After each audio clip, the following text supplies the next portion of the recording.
everyone, and welcome back to another short video, part of a series of chats I'm having with various authors who contributed a chapter to my forthcoming edited book, A Brief History of Economic Thought from the Mercantilists to the Post-Keynesians, published by Elgar. The idea came about when my co-editor, Hassan Bougrine, and I felt there was no suitable undergraduate textbooks from a critical heterodox perspective aimed for an undergraduate audience on the history of thought. But we also wanted to do something a little bit different. We wanted to do a series of videos where we would sit down with the authors and discuss the content of their chapters. Today's guest is Malcolm Sawyer, Emeritus Professor of Economics at the University of Leeds in the United Kingdom.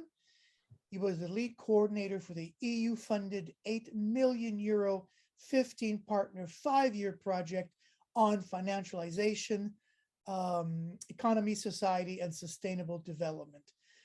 He was the managing editor of International Review of Applied Economics for over 30 years and has served on a range of editorial boards. He's the editor of the book series New Directions in Modern Economics for Elgar as well, and co-edits with Philip Orestes the annual International Papers in Political Economy for Palgrave Macmillan.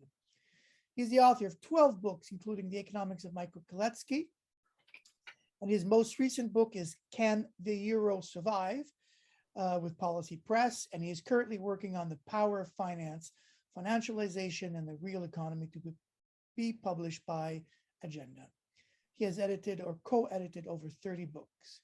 He has published over 140 papers in referee journals and contributed over 160 book chapters on a wide range of topics, including financialization, Eurozone, fiscal policies, and alternatives to austerity, money, public-private partnerships, and of course, on Kalecki and Kaleckian economics, which is the topic of this video today.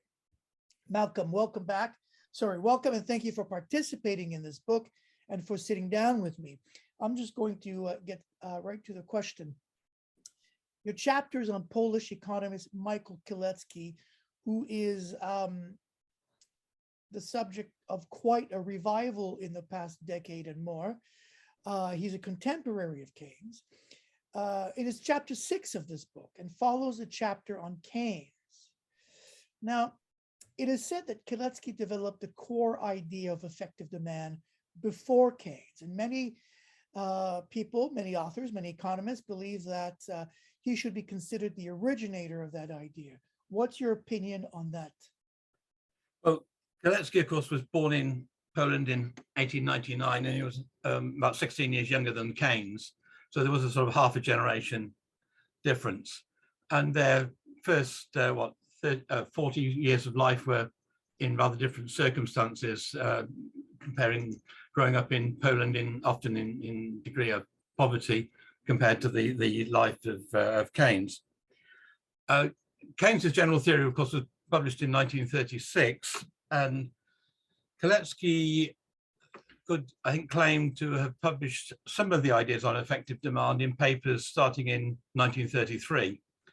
Although they received rather little attention because they initially were published in Polish and not widely read outside of that. And only, I think probably from 1935-36 onwards, when he started to publish in English to some degree, did they become recognized in outside of Poland and so forth. I think Kalecki and Keynes have very different influences upon the development of their work. Kalecki much more influenced by Marx, Keynes much more in what might be called now the neoclassical tradition. So I think we could look at it that they both had the ideas about the importance of effective demand. They both had ideas that investment was a key driver of effective demand, but took rather different views about the forces behind investment. Keynes much more on animal spirits and state of expectations. Kalecki much more on profits and capacity utilization and accelerated type of mechanisms. So although there's some similarity, there are important differences. So I'm not sure how fruitful it is to argue who was really first, and rather to celebrate two interesting sets of ideas. Kalecki wrote a review of Keynes's general theory shortly after it was published, and in that he acknowledged that Keynes had put forward some important ideas on effective demand, and he argued that those ideas were correct. And he then also pointed to the role of investment in Keynes and argued that there were certain ambiguities in Keynes's analysis. So they shared the idea of effective demand, I think, but differed over the specification and so forth of investment. Yeah, thank you. You mentioned the Kalecki's review of the general theory, which I read only a few days ago in preparing for this chat. And I think in the opening sentence of the review, he says that the book is, a wonderful achievement. I don't have the exact words, but it's clear that he had great admiration for the book. What was the relationship, though, between the two men? Were they fond of each other? I think there was, in some sense, a very limited relationship between them. Prior to 1936, there was effectively no interactions between them. Kalecki was aware of the work of Keynes and indeed had written some commentaries on Keynes's analysis of the, for example, the Depression. As far as we know, Keynes was totally ignorant, knew nothing of the ideas of Kalecki. And then in 1936, Kalecki, through a Rockefeller fellowship, travels firstly to Sweden to study the Swedish School of Economics.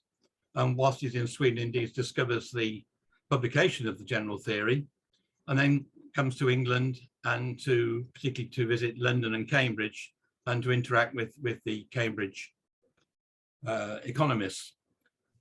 With his particular contact and to some extent who he worked with, or at least discussed many ideas, was Joan Robinson.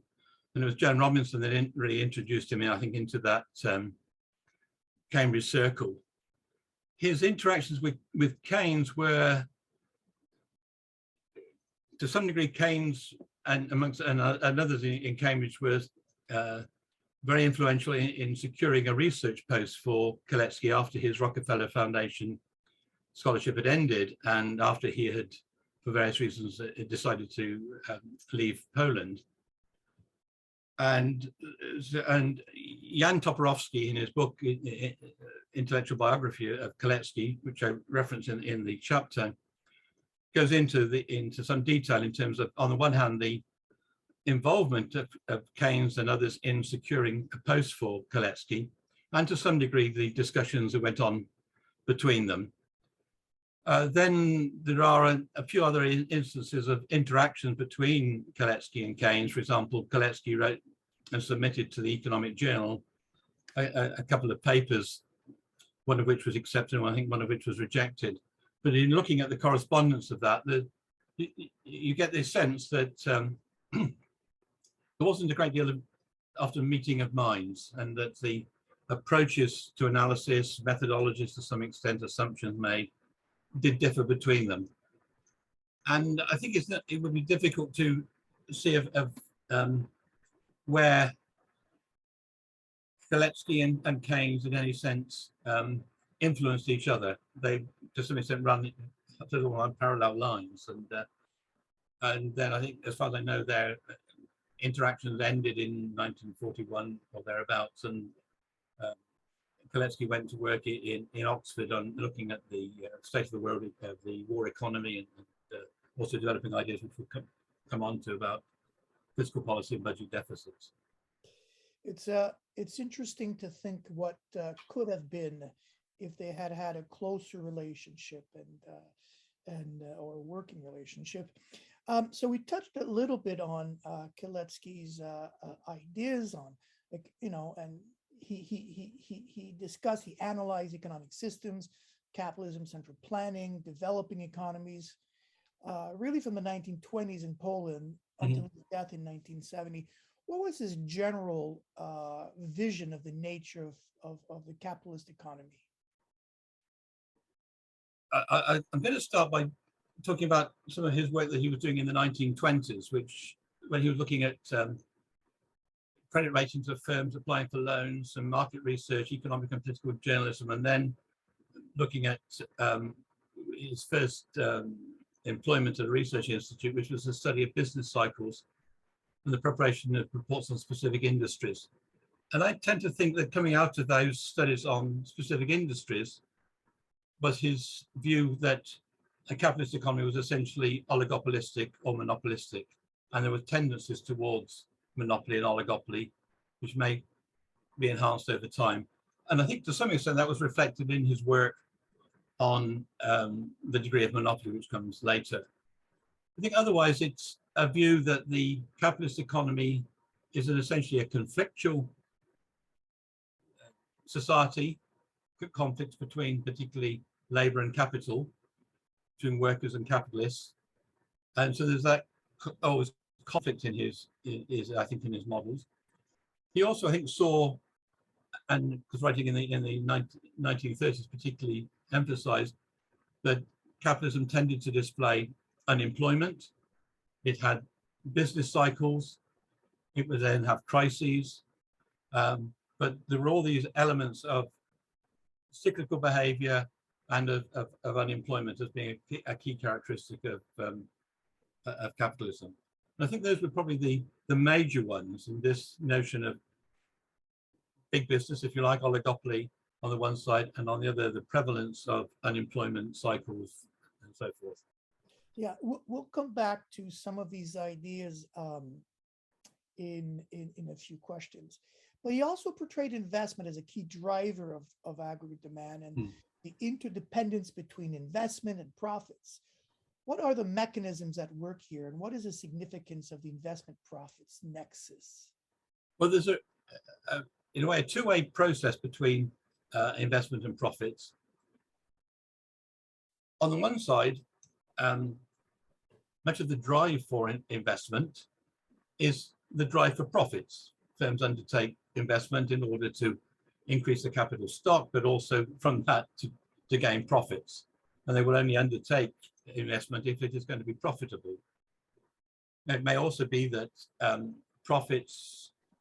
retained profits form a funding for future investments. So if profits go up, there are more savings flowing through profits through the system, which then will go alongside the ability of firms to undertake the loans as well, so that those two interact.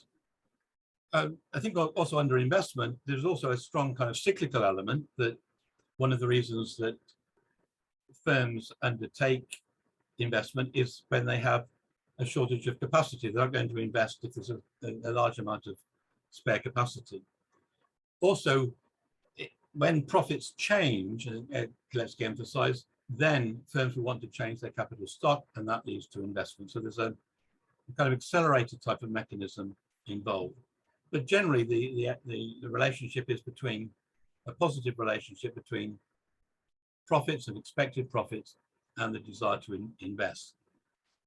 Although now we might come back to argue whether in the present situation that still holds. In the other direction, Kalecki firstly emphasized that there was a difference in consumption and savings relative to wages and relative to profits. And in much of particularly his earlier work, he adopted the position of the classical savings function, that is, that workers do not save out of wages, but capitalists do save out of profits. And that to some extent reflects an essentially subsistence view of wages, because if your wages are at subsistence level, then you have to spend all of it in order to subsist, so that savings would be low or zero out of wages. Then if we take the perspective that is for a closed economy without government coming in, then there will be inequality in outcome between savings and investment. If savings is mainly out of profits, savings equal to investment will mean that there's a relationship between investment and profits. Because the direction of causation here runs from investment to savings.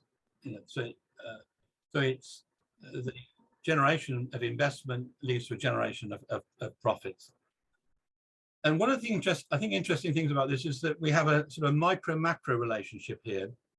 At the level of the firm, profits influence investment, and that's a sort of a micro relationship, although we then build it up to possibly aggregate relationship. But on the other side, the relationship between savings and investment is a macro relationship. So we have this two-way relationship, one micro, one macro. Now, part of the significance of the relationship between investment and profits is that, of course, the volume of profits will then be, to some degree, set by or strongly influenced by the level of investment. So the overall volume of profits will depend upon the volume of investment. And that, I think, Kalecki saw as an important element, because then obviously the overall amount of profits, and so profits relative to the economy, would depend upon investment. Thank you. Let's touch on another core idea of Kalecki's work, which is a degree of monopoly. Some have viewed it in terms of an approach to pricing. Is its role limited to that, or does it have a much wider, broader significance? But the origin of the term degree of monopoly, I think, is from Abelone, and in that, and it's often, in effect, still taught in elementary micro courses, marginal revenue equals marginal costs from profit maximizing condition, and from that one derives a relationship between price, elasticity of demand, and cost. And Lerner viewed that in terms of the degree of monopoly. Now, I think Kalecki broadened that out in eventually two respects. One is to set the degree of monopoly in the context of oligopolistic behavior. So the degree of monopoly reflects the degree of market power. And so the market power depends upon not only the concentration of an industry, how far it is along that spectrum between, as it were, atomistic competition and oligopoly and monopoly, but also things like the barriers to entry, how much advertising is done, how much effort is put into limiting entry into the industry so that the existing firms can raise prices relative to costs.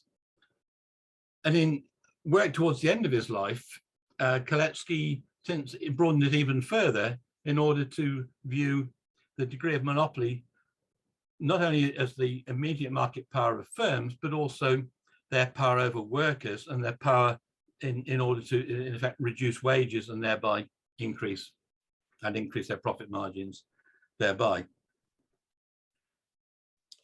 I think you can view it as a pricing theory. That's how it's often taught. I think in Kalecki, there are two important elements that come out of it. One is that the share of profits in income can be related to the degree of monopoly. The share of profits then depends upon the ability, in effect, of firms to raise prices over costs, and that can be translated into the share of profits. And the other one, which I think is important for the macroeconomics, is one can derive, and it's mentioned in the chapter, what the implications are for the relationship between money, wages, and prices. That is the relationship that is, in fact, real product wage. And what that tends to indicate is the idea that, for example, the real wage is effectively set by firms, not in the labor market, but in the product market. It depends on what prices firms are able to extract. And it also tends to mean that there would maybe not very much variation in the real wage over the business cycle. So if unit costs are broadly constant, then one might expect that there'd be very little variation in the real product wage. So ideas that, well, wages are too high or too low and that's causing unemployment doesn't really hold in Kalecki, because we'd expect that real wages wouldn't vary very much. And if insofar as they do vary, it would be because demand is higher or lower, and that's changed unit labor costs. Thank you. Let me switch here to another topic, which is of great interest to me, since I work in the area of money, monetary analysis. Did Kalecki contribute to money, endogenous money, or monetary analysis? Well, of course, well known that Keynes wrote a great deal more about money than Kalecki. I think the role which money plays in Kalecki is we're in the background. It doesn't push it up front. And one can look back at it and say, well, yes, he was effectively an endogenous money view. That is, he indicated that, for example, if investment was to take place, then banks had to provide loans for that investment to take place, and that would then lead on to some creation of bank deposits and so forth. But he didn't go into any detailed analysis of that, and it's almost one of the things he took for granted. Though he did make the point that banks would be able to throttle off any expansion if they didn't provide the loans in order for the investment to take place. So in that sense, he did. I think he would also, and this may be reading too much into his, did make the point that government expenditure, if it's to take place, has to be financed by the creation of effectively central bank money. But again, he didn't make a great play of this. So I think it's always it's there as we're in the background. And I almost kind of wish that he'd made much more of this, because I think it's become important over the years. But perhaps it's his style that he didn't make a great deal of this. Thank you. Final question. Kalecki portrayed capitalist economies as suffering unemployment of labor and excess capacity. Why? And what could be done about that? Well, going back to the role of effective demand, in effect, it would be that demand was too low in order to create sufficient demand for output and thereby for employment. And in turn, in Kalecki on the whole, it's a matter that if you like, investment is too low rather than consumption. So it's the level of investment which is the driving force. So it's investment being too low. In his writings, particularly during the war, Kalecki made the point that with the discovery of these ideas of effective demand, the work of himself, of course, but perhaps more particularly that of Keynes, he used a rather optimistic phrase that everyone now agrees that unemployment can be solved, in effect, by budget deficits and demand management. It's not a precise quote, but that's the idea. What he did then go on to say was that even though the technical solution is now known, that is, run budget deficits, that doesn't mean to say it's going to be accepted. And there will be many forces, particularly from financial markets and others, which will resist the use of budget deficits in order to reach full employment. I shall say as an aside, Kalecki wrote a piece called 3 Ways to Full Employment, in which he looked at the roles of stimulating investment, redistribution of income, and budget deficits as a way of stimulating demand to reach full employment. He rather argued that there was a limit to how far investment could go, because if investment takes place, the capital stock rises, and that may lead to a reduction in the rate of profit on the capital stock. He wrote about the redistribution of income, which was redistribution to some degree from profits to wages, but also from rich to poor. And I tend to think that this was his favored solution, that a way of, on the one hand, to some degree, addressing the inequalities under capitalism, and also helping to secure a high level of employment, because that shift in the distribution of income would lead to higher demand and higher employment and lower unemployment. It's, I think, interesting to look at the reasons that Kalecki gave for doubting whether capitalism could reach full employment, even with the technical solution, in a sense, being known. And this was included, for example, the changes in the relationship between workers and capitalists, which would come about as a result of full employment. As he framed it, there would be the problems with over-discipline in the factories, that is, the power of workers would increase, so that exercise of power over the employment relationship would be undermined. And for those sort of reasons, Kalecki argued that if capitalism was to secure full employment, it would have what he later came to call fundamental reforms. That is, changes in the relationship between workers and capitalists to have relationships which would be conducive to underpinning full employment.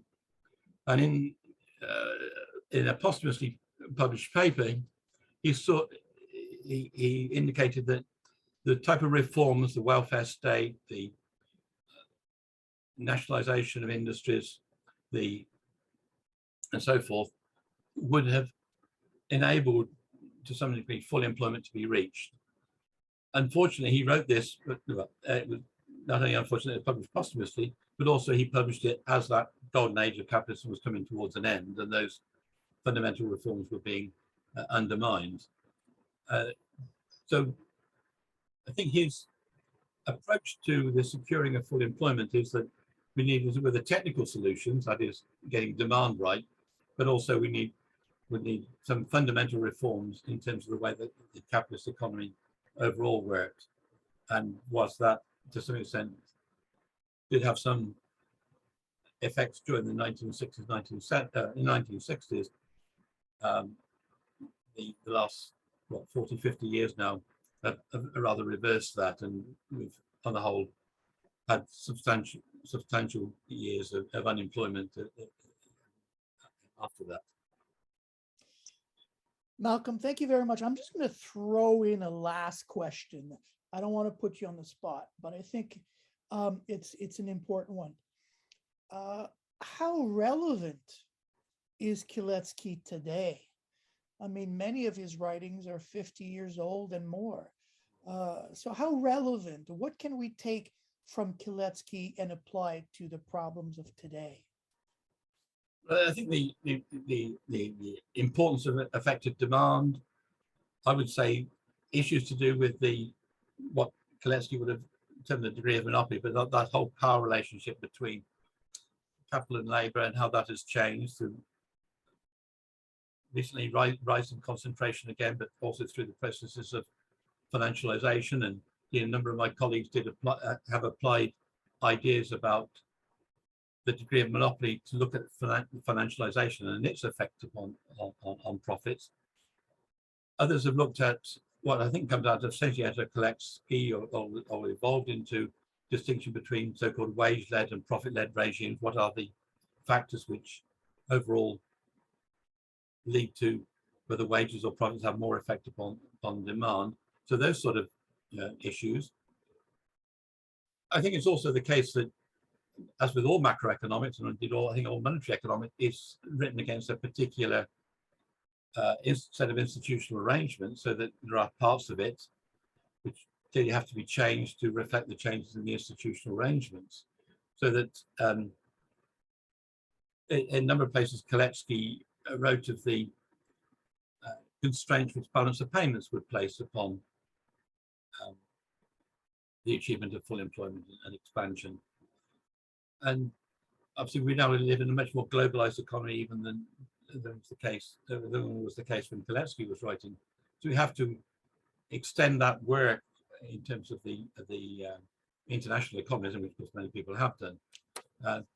But I still see the essential ideas of the role of effective demand and investment, the roles of the degree of monopoly, and the other general aspects of the economies in which we live that Kalecki assumed carry forward. But we always have to be updating particularly the institutional arrangements within which it operates. Okay, well, Malcolm, thank you very much. Very interesting. I could go on and on about talking about Kalecki.